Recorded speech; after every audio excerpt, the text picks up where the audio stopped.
Good morning বন্ধুরা, শুভ সকাল। আমি মৌসুমি। তো দেখো আবার একটা জানো তো নতুন ব্লগ নিয়ে তোমাদের কাছে চলে এসেছি। তো আশা করি তোমাদের ভিডিওটা খুবই ভালো লাগবে।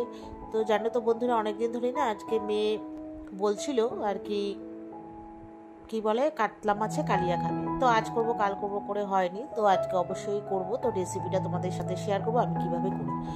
তো ঘুম থেকে উঠেছি আর দেখো তো চোখ মেলে না তাকাতে পারছি না, আর একটুখানি মানে তোমাদের সাথে ভিডিও করে দেখালাম।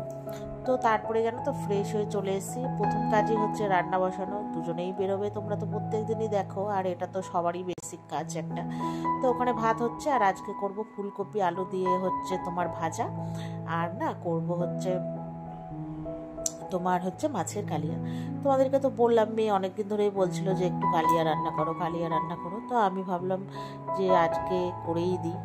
তো মেয়ে আর বর দুজনের জন্যই করবো, আর আমি তো এইসব মাছ খাই না, তোমরা এতদিনে অন্তত দেখে দেখে বুঝে গেছো। তো ওইদিকে দেখো ভাজাটা বসিয়ে দিয়েছি, তার সাথে সাথে এখানে আমি আদা রসুন পেঁয়াজ টমেটো সব পেস্ট করব। তার সাথে যে আমলকির জুসটা আমি আমার মেয়ে আমার বর তিনজনে খাচ্ছি সেটাও করবো। তো প্রথমে আমলকির জুসটা ওইদিকে করে নিলাম বড় মিক্সিটায়, আর তারপরে এবার হচ্ছে আদা রসুন পেঁয়াজটা। তো দেখো একটা মানে কিছু না কিছু একটা হবেই। আদা রসুনের মধ্যে একটুখানি জল দিয়েছি, মানে পেঁয়াজটা বেশি করে পেস্ট হয়ে ছিটকে বিটকে দেখো কি অবস্থা, মানে তাড়াহুড়োর সময় দেরি হয়। তো যাই হোক, তারপরে মিক্সিটা একটু মুছে টুছে জায়গা মতো রেখে দিলাম, আর এদিকে আমি না মাছ ভাজতে বসিয়ে দিয়েছি। আর এদিকে আমলকিটা হয়ে গেছে, মাছটা ভাজা হতে থাক, তার সাথে সাথে আমি আমলকির জুসটাও খেয়ে নেবো আর কি। আমি একটু বিট লবণ দিয়ে খাই, খেতে ভালো লাগে। তো আর এদিকে হচ্ছে হাজব্যান্ড উঠে গেছে, হাজব্যান্ডকেও ফ্রেশ হয়ে আসলে দিয়ে দেবো, আর মেয়েরটা কাপে বেড়ে রাখবো। আর তার সাথে সাথে দেখো আমার মাছগুলো না ভাজা হয়েই গেছে, একটু লাল লাল করে ভেজে নেব। আর একটু তার সাথে আলু দেবো, জানি না কারা কারা আলু দেয়, আমি কিন্তু দিই, কেন যেহেতু আমার মেয়ে হাজব্যান্ড দুজনেই আলু খেতে ভালোবাসে তার জন্য।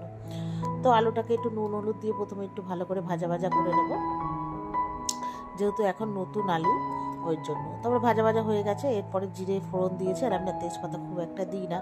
তো তার সাথে ওই মশলাগুলো দিয়ে দিলাম, মানে আদা রসুন জিরে মানে পেঁয়াজ টমেটো এগুলো যে বেটেছি ওই মিক্সিটার মধ্যে মানে পেস্ট করলাম সেগুলো দিলাম। তার সাথে বেসিক যে আমাদের মশলা ধনে জিরে আদা বলছি হলুদ লঙ্কা গুঁড়ো নুন এগুলো দিবে, আর একটু সামান্য আমি চিনি দিয়েছি। আমি না সেরমভাবে কোনো তরকারিতে চিনি দিই না, তবুও যেহেতু এটা মাছের কালিয়া সেজন্য জানো তো আমার ঘরে টক দইও ছিল, আমি দিইনি, আজ থাক টমেটোগুলো রয়েছে তো ওই জন্য ওগুলোই দিলাম। তো মশলাটা ওখানে কষাতে দিয়ে এসেছি, এবার তারপরে একটুখানি আমি অ্যাফ্রেজ বানিয়ে নিলাম। এবার অ্যাফ্রেজ বানিয়ে এখানে হচ্ছে বসে বসে খাচ্ছি। তো তার আগের দিন আমার মেয়ে রাত্রি 2:30 পর্যন্ত ড্রয়িং করেছে, যেহেতু ওদের আজকে আর কি ড্রয়িং এক্সাম আছে। তো মেয়েদের অ্যানুয়াল পরীক্ষা শুরু হবে, ওই জন্য ওই এক্সাম দেবে বলে তোমার ওদের ওই রাধাকৃষ্ণের একটা হোলির ছবি এঁকেছে, তাই একটু তোমাদের দেখালাম, জানি না কি কতটা দূর থেকে দেখতে পেয়েছো কিনা। তো তারপরে আমি রেখে দিলাম, ও স্কুল যাওয়ার সময় গুছিয়ে নেবে। তো তারপরে সবার মানে হাজব্যান্ডের রান্নাবান্না মেয়ের রান্নাবান্না সব টিফিন সব হয়ে গেছে, হাজব্যান্ডের টিফিন গুছিয়ে দিয়েছি, আর এর সাথে মেয়েকে আজকে বানিয়ে দিয়েছি স্যান্ডউইচ। তো চিজ দিয়ে বানিয়ে দিয়েছি। তো মেয়ের টিফিন জলের বোতল সব ব্যাগে দিয়ে দিলাম। এবার আমি ঘরের কাজকর্ম করব। মেয়েকে বললাম তুই স্নানে চলে যা, তারপরে ঘর ঠর মুছে স্নান টান করে মেয়েকে পারলে পুজোটা দিয়ে মেয়েকে বাসে তুলতে যাবো, আর না পারলে এসে পুজো দেবো। তো যাই হোক, তারপরে সব কাজকর্ম, আর তখন ওই সময় বন্ধুরা জানো তো একদম ভিডিও করা হয় না, কারণ বুঝতেই পারো মেয়ের বাস চলে আসবে, আর ওই মেন রোডে বাস দাঁড়ানো যায় না 2 মিনিটের বেশি। তো তারপরে আজকে হচ্ছে মেয়েকে দিয়ে চলে এসেছি মার বাড়িতে। তোমরা রোজই দেখতে পাও ছোচার মতো মার বাড়ি রোজই আসে, কেন বলো তো আমি বাড়িতে একা একা বোর হয়ে যাই। আমার টিভি দেখতে মোবাইল দেখতে একদমই সবসময় ভালো লাগে না, টিভি তো আমাদের মানে চলেই না, তো মোবাইলও সবসময় একদমই ভালো লাগে না। তো কী করব বলো, মার বাড়ি যেহেতু সামনে, চলে আসি, সময়টাও কাটানো যায়, 2-3 ঘন্টা থেকে চলে যাই। যাওয়ার তো একটাই জায়গা যতদিন মা আছে, যাদের মা আছে আর যাদের মার বাড়ির সামনে তারা সবাই মোটামুটি জানো, অন্তত সেটা জানি, আমার মতো কেউ রোজ আসে না। তো যাই হোক আমি এসেছি, তারপরে আসার পর মেয়েকে নিয়ে একবারে হচ্ছে তোমার ঘরে ঢুকলাম। তারপরে আজকে জানো তো আছে নাচের স্কুল, ফ্রাইডে, তো নাচের স্কুল আছে, তো যাবো, তো মেয়েকে খাইয়ে দাইয়ে ওকে বললাম একটু বিশ্রাম কর, তো করলো। তারপর সন্ধ্যেবেলা এখন বাজে ওই 6:30 খানিক, 6টা 6:30, তো আমি একটু চা খাবো, তো মেয়েকে বললাম তুই কি খাবি? মেয়ে বললো হ্যাঁ। তো আমার না একটু খিদে পেয়েছে আজকে, জানো তো সকালবেলা মার বাড়িতে দেখলে না লুচি করেছি, টিফিনে লুচি খেয়েছি, তারপরে একটা সময় না আমি একটুখানি অল্প করে ভাত খেয়ে বাড়ি চলে এসেছি, যেহেতু আমার ছাদে আজকে সোয়েটারগুলো সব ধুয়ে দিয়েছি, ওই জন্য আমার একটা মাথায় টেনশন রয়েছে, ওই জন্য নিয়ে মানে বাড়ি চলে এসেছি।